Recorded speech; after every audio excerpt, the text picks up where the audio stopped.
উত্তর কোরিয়া বা missile test শব্দ দুটো শুনলে মনে হয় এ আর নতুন কি, প্রায় প্রতিদিনই তো তারা নতুন কিছু না কিছু ছুটছে। কিন্তু এবার ব্যাপারটা একটু আলাদা আর বেশ চিন্তারও। সম্প্রতি উত্তর কোরিয়া এমন একটি মিসাইল ইঞ্জিনের সফল পরীক্ষা করেছে যা আন্তর্জাতিক রাজনীতির এবং সামরিক ভারসাম্যের হিসাব নিকাশ পাল্টে দিতে পারে।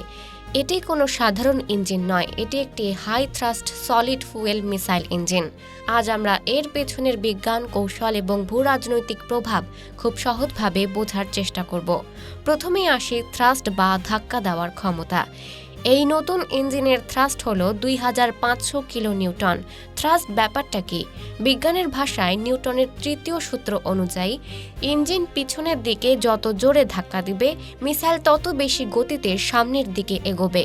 ব্যাপারটাকে সহজে বুঝতে ভারতের তেজস ফাইটার জেটের কথা ভাবুন। এর ইঞ্জিনের থ্রাস্ট প্রায় 85 কিলো নিউটন এবং এর গতিবেগ ঘন্টায় 2000 কিলোমিটারেরও বেশি। এবার ভাবুন 2500 কিলো নিউটন থ্রাস্টের একটা ইঞ্জিন কতটা ভয়ঙ্কর গতির হতে পারে। অনেকেরই ধারণা গত বছর সেপ্টেম্বরে উত্তর কোরিয়া যে পরীক্ষাটি করেছিল তার থ্রাস্ট ছিল 1970 কিলো নিউটন, কিন্তু আন্তর্জাতিক সামরিক বিশেষজ্ঞদের তথ্যমতে সেই ইঞ্জিনের থ্রাস্ট ছিল প্রায় 1971 কিলো নিউটন।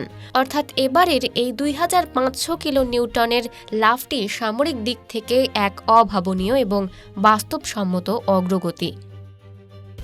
এই মিসাইল ইঞ্জিনের সবচেয়ে বড় আতঙ্কের জায়গা হলো সলিড ফুয়েল বা কঠিন জ্বালানি। লিকুইড বা তরল জ্বালানি মিসাইলগুলো অনেকটা ড্রোনের মতো নিয়ন্ত্রিত হয়। ইঞ্জিন চাইলে অন অফ করা যায়, কিন্তু সলিড ফুয়েল হলো এক দীপাবলির রকেটের মতো। একবার আগুন লাগালে তা নেভানো বা থামানো যায় না। পুরো জ্বালানি শেষ না হওয়া পর্যন্ত এটি জ্বলতেই থাকবে। এর সামরিক সুবিধা মারাত্মক।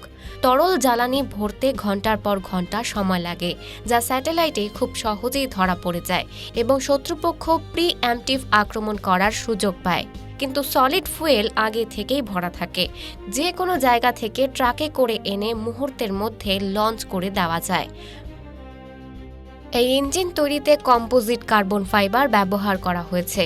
এটি ওজনে অত্যন্ত হালকা, কিন্তু ইস্পাতের চেয়েও বহু গুণ মজবুত। মিসাইল হালকা হওয়ার কারণে এটি বায়ুমণ্ডলের ওপরের স্তরে গিয়ে গ্লাইড করতে বা ভাসতে পারে। এর শেষ পর্যায়ে গতি এতটাই বেশি থাকে যে আমেরিকার অত্যাধুনিক এয়ার ডিফেন্স সিস্টেমের পক্ষেও একে ইন্টারসেপ্ট করা বা মাঝপথে ধ্বংস করা প্রায় অসম্ভব। উদ্দেশ্য হল একটি মিসাইলে একাধিক ওয়ারহেড বা পরমাণু বহন করা, যাতে আমেরিকার রাডার সহজেই বিভ্রান্ত হয়। তবে মুদ্রার উল্টো পিঠও আছে। সাউথ কোরিয়ার science and technology policy institute এর বিশেষজ্ঞদের মতে উত্তর কোরিয়া হয়তো পুরো ব্যাপারটা একটু বাড়িয়ে বলেছে, কারণ একটা মিসাইলের সাফল্যের জন্য কম্পারশন টাইম বা ইঞ্জিন ঠিক কতক্ষণ জ্বলেছে তা জানা খুব জরুরি। কিন্তু উত্তর কোরিয়া সেই তথ্য ইচ্ছাকৃতভাবেই গোপন রেখেছে।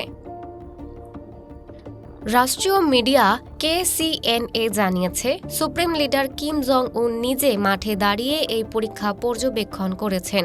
এটি মূলত উত্তর কোরিয়ার 5 বছর মেয়াদী সামরিক পরিকল্পনার একটি অত্যন্ত গুরুত্বপূর্ণ অংশ।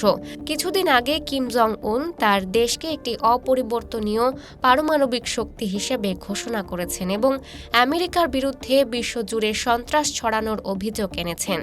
এই পরীক্ষাটি আমেরিকাকে সরাসরি একটি কড়া বার্তা যে তাদের মূল ভূখণ্ড এখন উত্তর কোরিয়ার সরাসরি নিশানায়। সব মিলিয়ে এই পরীক্ষাটি নিছক কোনো শক্তির আস্ফালন নয়, বরং ভবিষ্যতের যুদ্ধের এক নিখুঁত প্রস্তুতি। এই সমীকরণ আগামী দিনে বিশ্ব রাজনীতিকে কোন দিকে নিয়ে যাবে তা সময় বলবে। আপনাদের কি মনে হয়, উত্তর কোরিয়া কি সত্যি এতটা শক্তিশালী হয়ে উঠেছে, নাকি পুরোটাই একটা মনস্তাত্ত্বিক খেলা? আপনাদের মতামত আমাদের কমেন্ট সেকশনে জানাতে ভুলবেন না। এরকম আরও বিশ্লেষণাত্মক প্রতিবেদন দেখতে আমাদের চ্যানেলের সাথেই থাকুন। ধন্যবাদ।